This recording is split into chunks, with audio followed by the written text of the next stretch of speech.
The Other Side of Truth, presented by Annabelle, Madison, Celeste, Kendall, Essie, and Samantha. Sade was finishing her homework when she hears a bang. Bang! And her mother screams. Ah! Sade goes out and Femi is already there. They see a car driving away. In the driveway, Papa is near Mama. Sade and Femi's mother is lying down. A patch of crimson red slowly inches across the front of her pink and green sundress. Papa found a lady named Miss Bankole, who was traveling alone from Nigeria to London. She had 2 children the same age as Sade and Femi.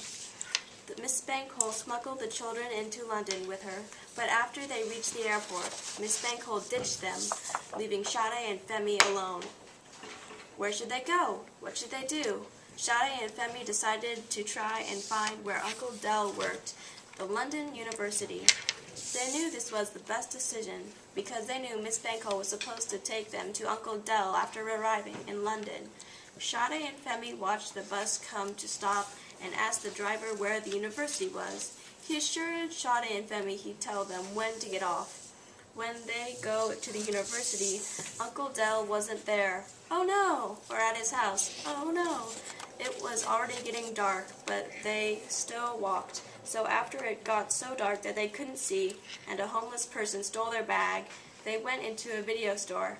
Somewhere safe and warm, or so they thought. Criminals broke into the store, and since the clerk was there, they left. So instead of accusing the criminals, the clerk accused Sade and Femi. A policeman came and picked them up, took them to the police station and the social worker. After Robert, the emergency social worker, officially greeted Femi and Sade, he gave them hot chocolate and let them rest. After many phone calls, Robert found a temporary foster home for the kids. Miss Graham and her little boy, Kevin, would be taking them in for a few nights. After 3 evenings of no sleep, Sade and Femi moved into the king's house. They brought brand new clothes, then went to school the next day. Surprisingly, Kevin was in Sade's homeroom. Sade didn't much like Kevin in the beginning, but he made almost everyone turn on her. Marcia and Donna led the bullying, making it really hard for Sade. Oh no! Sade and Femi's papa is in jail. It wasn't right, because he didn't deserve to be there. What will happen? Will he get out? So one day, Sade realized that the government wouldn't free her father unless people knew about the injustice that was taking place. After school, Sade and Femi took a bus to the local news station. They waited outside for hours in the cold before the 7 o'clock newsman came out and saw them. The children stopped and told them the whole story from their mom's death to Miss Bankole at the airport, all the way to standing at the king's house. They also told him about the Nigerian government wanting to harm their dad for writing the truth. It took a while, but eventually their story was told on the 7 o'clock news. Will this change anything?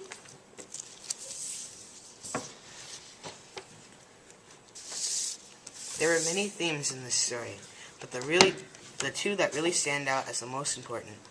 These 2 themes are honesty and lost in remembrance. Honesty and lost in remembrance shape the story. The first theme was honesty.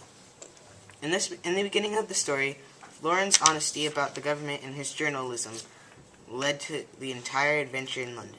When Sade and Femi were asked questions about where they had come from and how they had gotten in the country, Sade was dishonest and told them lies about where they were from, in hopes of helping her family.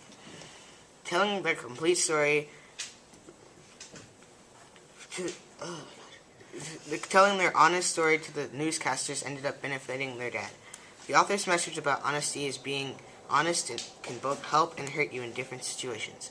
But in the end, it is better to just tell the truth, because although being truthful can hurt people, in the long run it helps. The next prominent theme was loss and remembrance. Throughout the story, memories of her deceased mother helped Sade decide what to do. She thought about what her mom would do or tell her to do in tough situations. Losing his wife convinced Florin that sending his children to London would be safer than staying in Nigeria. The author's message about loss and remembrance is that losing loved ones can be hard, but their memory stays alive in our hearts.